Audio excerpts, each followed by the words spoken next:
Hey guys, so I bought my wife a heated blanket and my dog decided to chew the connections or the cables. So what I've done for the plug, I've got a replacement head. I'm going to cut the existing cable, do the proper connection. It's a two-prong system as you can see here. There's no ground to this unit. So let's get started. The first thing we're going to do is work where the plug is going to be going on. This cable being bad, cut off up to a good section. Clean and clear. When you separate the lines, make sure not to damage the jacket for each individual side. And you can just gently pull them apart just like that. So that way you have separation of the negative and positive.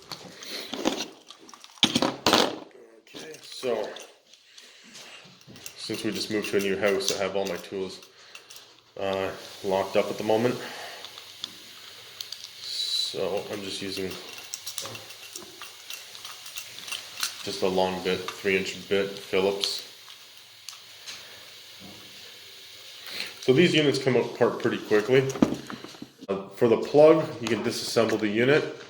It comes with a wire clamp that's screwed together at the back end that holds the cable in position. That just separates with the 2 screws. For the face, it has 3 screws. This one's a 2-prong system, negative and positive. And you can see the inside. To line them up correctly when you put them back together, there's a little tab you'll notice on the actual interior portion of your plug part. And you'll slide into the actual casing. There's a little section at the bottom there. I think you can see it right with the proper lighting right there. See, you can see that little grooved area? Well, you can slide your connections back in once you're done connecting them. So, for the cable itself, slip it through the opening on the back side. Then, where your cables connect. So, you just want to make sure that you cut just enough for what you need. And usually what they'll have is a wire gauge. It's a little hard to see on here, but it actually tells you in the center portion here, it's most likely very difficult for you to see off this camera, but along this plastic line, it says wire gauge, how much to cut off of the insulation. And when you cut off the insulation, you want to make sure you put it exactly to what they're asking for. Basically, right there is what they're asking you to do. So you cut that much of the wire, the insulation off the cable, and you want to do it to both lines. You do slice at the same time, and you separate the insulation. There you go, from the cable.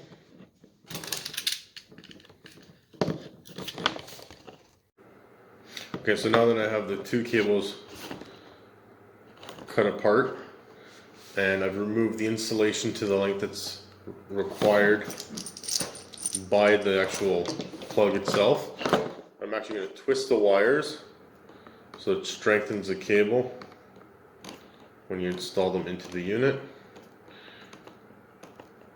There we go, just like that.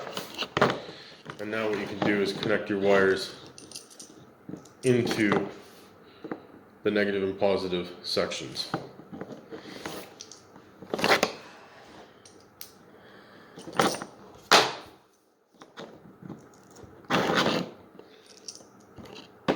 What you want to do is you want to be able to have the wire slip through,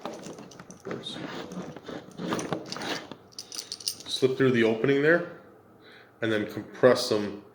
You see there's a clamp section. So it closed. Now it's open. So what you want to do is slip the wire in between there, tighten the screw, and it'll hold the wire in position. And that way you'll never have a loose wire or faulty connection.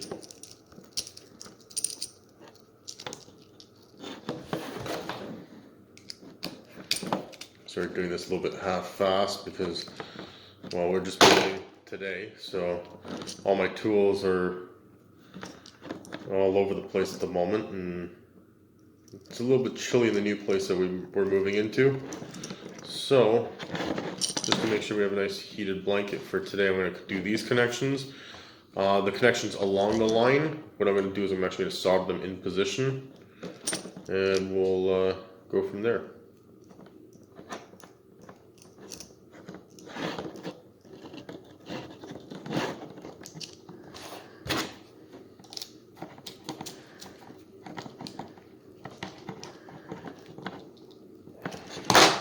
Once connected, sorry, it should be firm. You shouldn't be able to pull them out.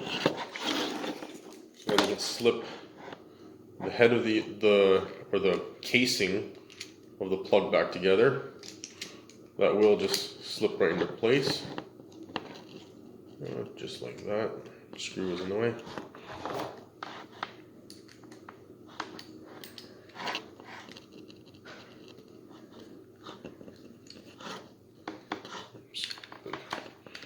One doesn't want to work. There we go, perfect. So it should slide in gently. If you have to force it in, it's usually because the screw's out of position. And they glide in pretty smoothly. Just like that.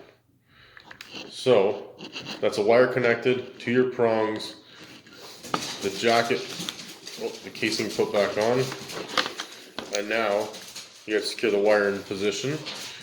That's used with the clamp section that's already fabricated into the plug head.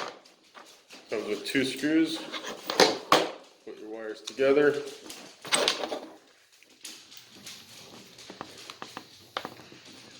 And then you just compress it closed.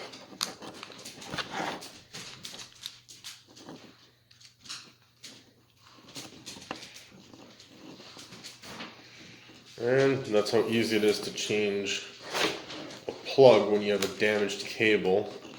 Or mine was caused by my dog, so can't really do much about that, but he'll survive today.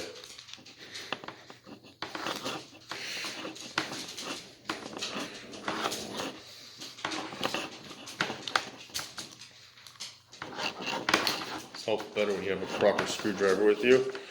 Unfortunately, mine are all in storage.